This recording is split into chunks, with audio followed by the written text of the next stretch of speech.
It was a good performance. I don't think we deserved to lose. I think in terms of both boxes and chances created, I thought a draw would have been a fair result. I thought we played really well, especially when you consider, we lose Dominic midweek, and in midfield we're having to, Alex is playing in there. He's not a natural number 6. I thought he was superb in the game, and against a really good opponent. So you expect them to have more possession. They generally do. They didn't really hurt us. We had a moment of lack of concentration, which the penalty was probably, for me, the only real difference in the game. And Ben, do you know much at the moment? Yeah, he's got a small fracture of his fibula muscle, so bone. So it'd be, I think, months more than weeks for sure, but I don't know how long. Sticking to the obvious, Frank, when watching the game, it's the obvious where the area where you need to immediately strengthen. You've said this already, but that really is that what was missing from the final play. Yeah, and I thought the lads up there did well, to be fair, because the mobility of them, they gave Chelsea lots of problems with their mobility, and we're creating 1v1 situations, and another day I think we get a goal through that anyway, so that's fair play to the lads today. I wasn't concerned about anything, but of course Dominic won't be out forever. Dominic's going to be a few weeks, as we say, but of course if we can find other options up there that can help us be more clinical in the box, because I thought the performance was good against the top team today. And the energy of the team was great. The defensive structure of the team and how they stuck to what we wanted to do was great from start to finish.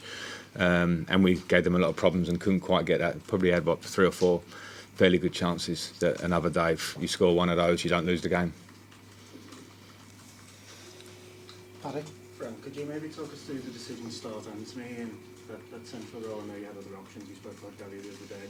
So what was it about Anthony that you liked that central role, and how do you think he did overall? Thought he did well. Like you're saying, I didn't have a load of options in terms of that. I probably could have chosen Anthony or Damari or Dele probably to play in there, so it was just purely a choice of taking Anthony, because I think his attributes of speed in central areas to drop between lines and turn quickly, and to also maybe run into areas that Chelsea didn't want him to run into, which he did, was going to be a problem for them. So I think for me, the mobility of the front three was good on the ball. I thought they worked hard off the ball. You could see they were tired at different phases of the game, and the phase just before the penalty was one of those phases where we allowed them to play a couple of balls through that we weren't allowing before. But it was, as I say, I think the performance was good considering we played without a striker. But of course, you maybe missed that clinical edge.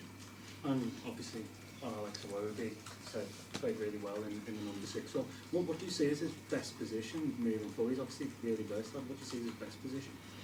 The good thing with Alex is I don't think it matters, and because of his attitude and personality and humility, he doesn't batter an eyelid what I ask him to do. Some players do. So 6, 8, winger, wing back, number 10.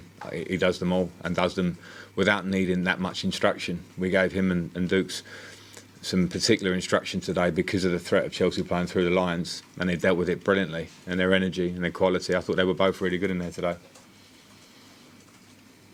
Yeah. What are the time frames on Ben Godfrey and Yerry Mina, Frank? And if they are out for a while, does that mean that you might have to dip into the market and get a new defender in? We'll see on that point. I think Ben, we're thinking 2 or 3 months. That's a really quick assessment, so please don't quote me too heavily on that, because we'll probably find that out in the next couple of days. Yerry, I've got no idea on what that is. We don't have an idea. We're assessing that this evening. As you see, I think with the game, Mason comes on for Ben, so we've got cover there.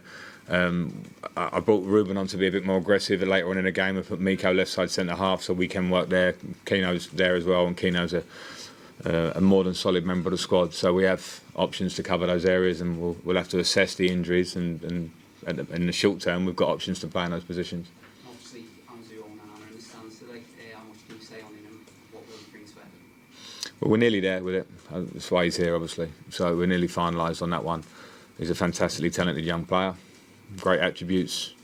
I'm not sure how much people here in this country would have seen him, but we've watched him, we've followed him for a long time. We worked very hard to bring him to the club, and I think he's going to be a really big player for us. Physicality, quality on the ball, energy, defensive attributes as an all-round midfield player. So I don't want to put too much on his shoulders at this point, but we're delighted to get him here, and we'll see him play. But we also have to obviously remember, if we get this done, to be a bit patient with him because he's a young player, and that's the profile of players at times you want to bring in, because I think they're exciting for everybody in the building and everybody that supports Everton. So we're pleased to get him.